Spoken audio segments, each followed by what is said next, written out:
Bismillahirrohmanirrohim. Assalamualaikum warahmatullahi wabarakatuh. Halo rekan-rekan semua, apa kabarnya hari ini?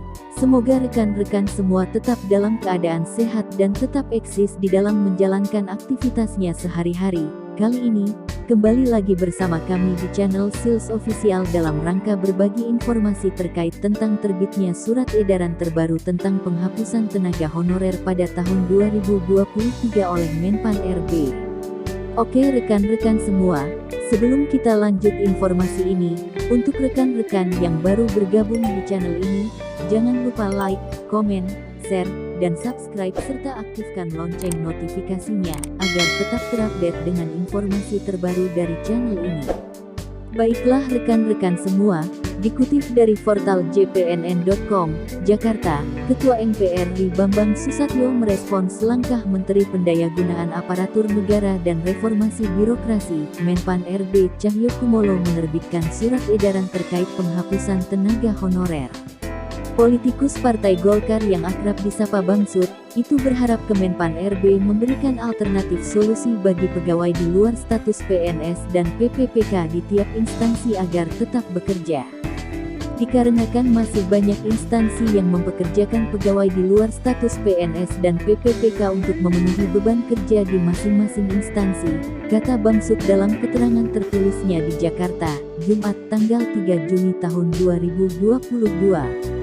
Dia meminta Kemenpan RB menjelaskan secara terperinci mengenai surat edaran terkait penghapusan tenaga honorer yang rencananya dilakukan pada 2023.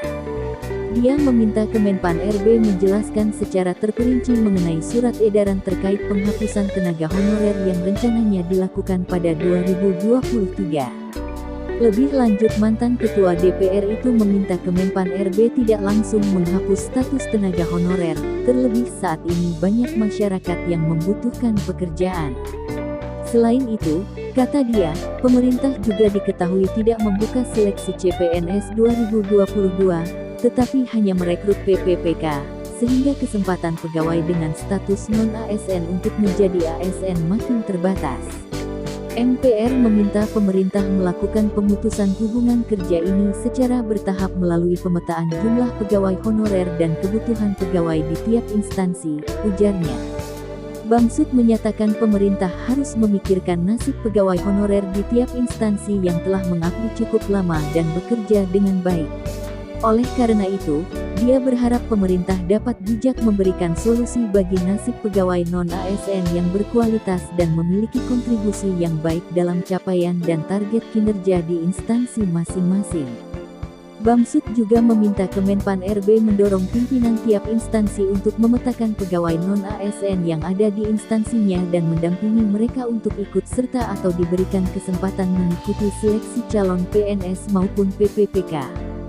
Sebelumnya, Menpan RB Cahyokumolo mengimbau para pejabat pembina kepegawaian PPK instansi pemerintah untuk menentukan status kepegawaian pegawai non-ASN, non-PNS, non-PPPK, dan ex-tenaga honorer kategori 2 paling lambat tanggal 28 November tahun 2023. Hal ini tertuang dalam surat Menpan RB No. B-185-M.SM, pukul 2:03, 2022 perihal status kepegawaian di lingkungan instansi pemerintah pusat dan pemerintah daerah. Pernyataan Cahyo tersebut seperti yang dikutip dalam situs resmi Kemenpan RB. Cahyo berharap PPK menyusun langkah strategis penyelesaian pegawai non-ASN yang tidak memenuhi syarat atau tidak lulus seleksi CPNS dan PPPK sesuai ketentuan peraturan perundang-undangan sebelum batas waktu tanggal 28 November tahun 2023. Pengangkatan pegawai melalui pola tenaga alih daya atau outsourcing, sesuai kebutuhan diharapkan dilakukan dengan mempertimbangkan keuangan dan sesuai dengan karakteristik masing-masing kementerian, lembaga, daerah KLD.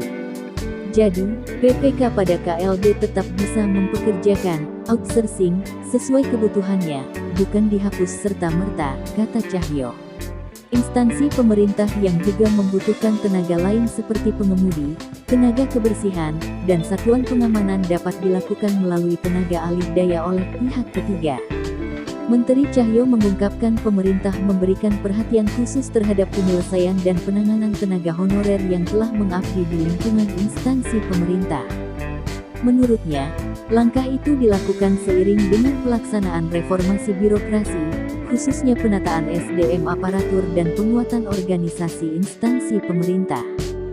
Langkah strategis dan signifikan telah dilakukan pemerintah untuk penanganan tenaga honorer sesuai kesepakatan dengan DPRD 7 Komisi Gabungan DPRD yaitu Komisi I, 2, 3, 8, IX, X, dan Si antara JPN. Nah rekan-rekan semua, sampai di sini dulu informasi yang dapat kami bagikan, semoga bermanfaat. Wassalamualaikum warahmatullahi wabarakatuh.